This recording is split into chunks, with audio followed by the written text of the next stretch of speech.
people saying, oh, Leafy, come back. I would love to see Leafy come back and try to exist in the landscape today. Like, the content that he was making would never fly on YouTube today. Well, it would seem that Ethan was right about Leafy not being able to exist on today's YouTube landscape. On August 21st, 2020, around 9 years since the channel's creation, Leafyishere was terminated from YouTube for violating their policies on harassment and bullying. Because he was terminated, his second channel and all others that he owned disappeared as well.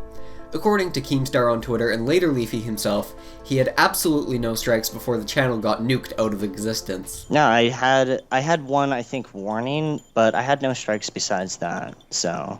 Yeah, it was super random, dude. A little over 21 hours since this first happened, YouTube still has made no response despite Keemstar and other large channels talking about this, and with Leafy trending on Twitter, it'd be pretty hard to ignore that. It is possible that YouTube employees are away for the weekend, but the Team YouTube Twitter account is still responding to other random people, so they are ghosting Leafy and those asking about him. I have a correction from a few hours later as well. Somebody on Twitter reached out saying that their channel was deleted, which was Leafy's, and of course, Team YouTube gave them a generic bot response of, "You should have received an email, and if you think it was a mistake, then dispute it here."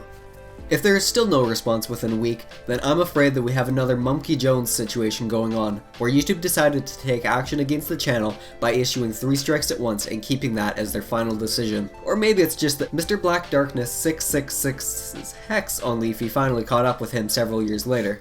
I have some dark stuff, and I can just make you go away.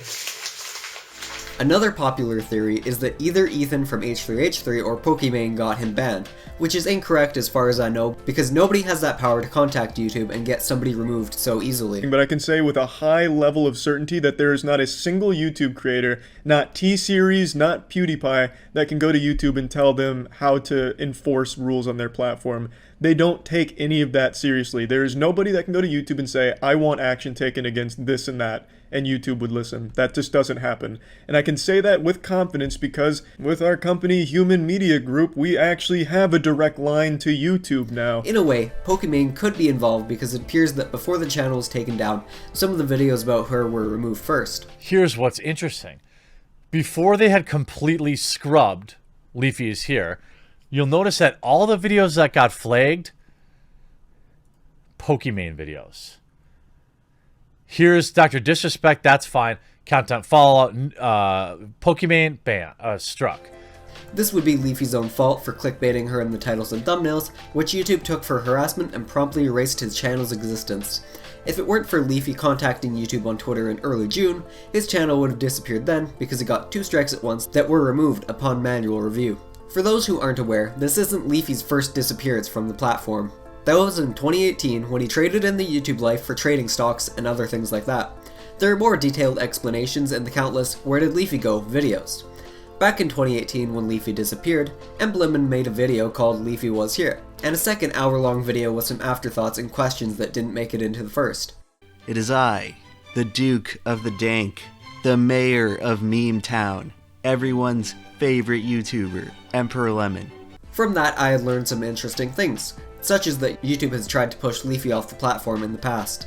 And considering the Tower Dog allegations, it began to make a lot more sense to me that YouTube was tampering with Leafy's numbers and suppressing him from being viewed by most of his audience.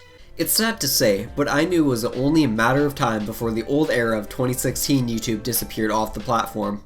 If YouTube would go so far as to completely suppress Leafy's videos, what other type of censorship could they be doing? YouTube had Leafy in mind when creating the new harassment policies, especially when the example about teeth sounds like something straight out of his video on the Pokemon Go Kid. With the iDubbbz content cop on Leafy being removed because of those new rules, it became apparent that YouTube is changing.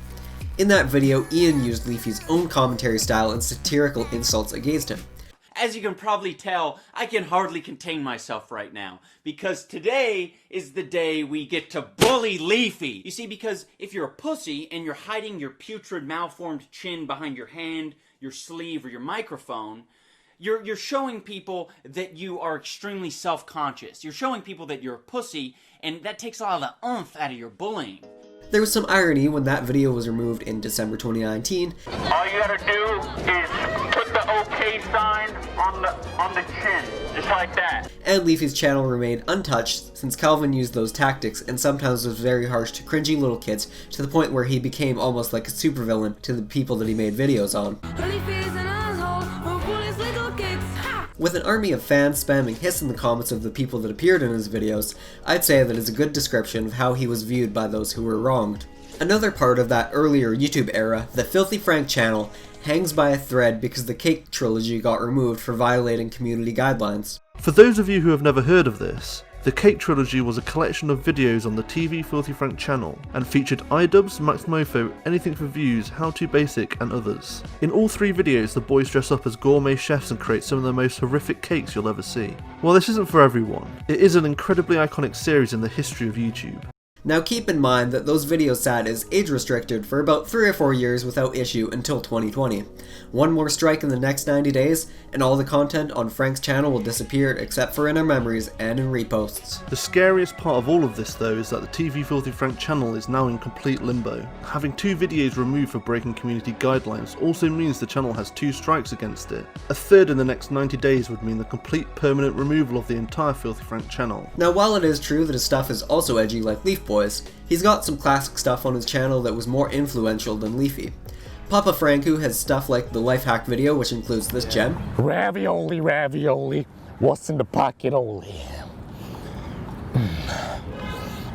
One video single-handedly creating the dance challenge called the Harlem Shake.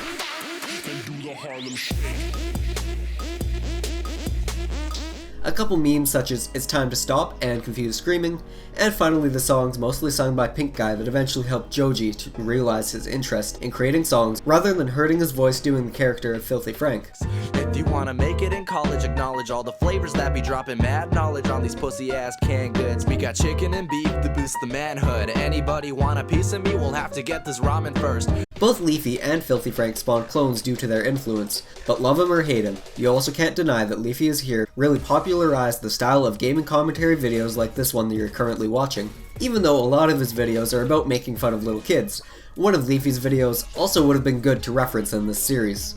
Back in 2017, he had reported on the sub glitch that caused people to lose thousands and even go into the negatives. Just watch as we all die on YouTube, and our careers end. I reacted to it, but because my recording software settings looked to be less than 144p, I had never uploaded it to my channel. This is the end of YouTube itself, okay? Okay, probably not the end, but let's just say that this situation is better right now, and hopefully YouTube can restore all these subscribers.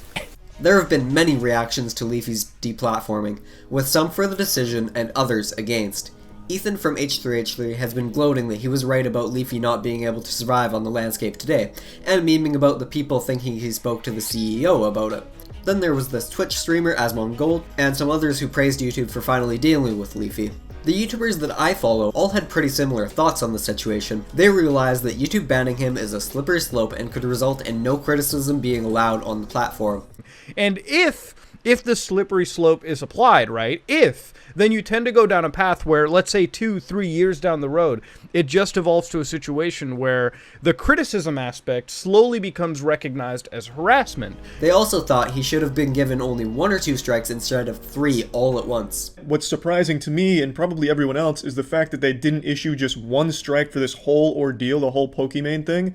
They issued individual strikes for each offense. I think YouTube should have reviewed every single one of those videos, and if they properly did, I think that maybe he would be sitting on a strike or 2 strikes maximum. And with a lot of these people being commentary channels themselves, it's not hard to understand why few may be scared of the possibility of the ban hammer coming down on them. With a channel like mine, I've always kind of feared that eventually I will be deplatformed off YouTube because, I mean, sure, I'm not as controversial or maybe as harsh, I guess, as Leafy was, but I mean, at the end of the day, YouTube has been kind of trending towards this super PC, super clean, no criticism, don't say anything bad about anybody, don't have the wrong opinion kind of, I guess, stratosphere. This situation isn't all bad though, mostly because Leafy honestly doesn't care that much anymore. I think that I could honestly stay banned. Obviously, I'm going to, try to get the channel back. But, if I am going to be banned, so be it. The website is shit. What else is there like? There's nothing else needed to be said. He came back in 2020 after 2 years just to have a bit of fun and didn't put all that much thought and effort into the grind as before his break. He clickbaited Pokimane and in reality taught his viewers about the stock market and investing. Well, you were uploading videos with a Pokimane thumbnail, right? But then the content was you teaching your your viewers about investments in the stock market. And his first video of this year was only one sentence edited on the free version of Sony Vegas. He survived 143 days after Ethan said that he'd love to see Leafy try to exist on the landscape today, which actually isn't that bad. He also may have been deplatformed off of YouTube, but he still has a Twitch and Instagram account. He has a Storyfire account as well with over 30k subs, and for those who aren't aware, Storyfire is a YouTube alternative that was created by McJuggernuggets. In conclusion, Leafy might be here again on YouTube, or he will just keep creating content on alternative platforms. One thing is for certain from this situation though, Google and YouTube really want to move away from the edgy content creators that populated the platform in the early and mid 2010s, and in honor of the Lizard King himself, every single person that likes this video gets their very own spaceship.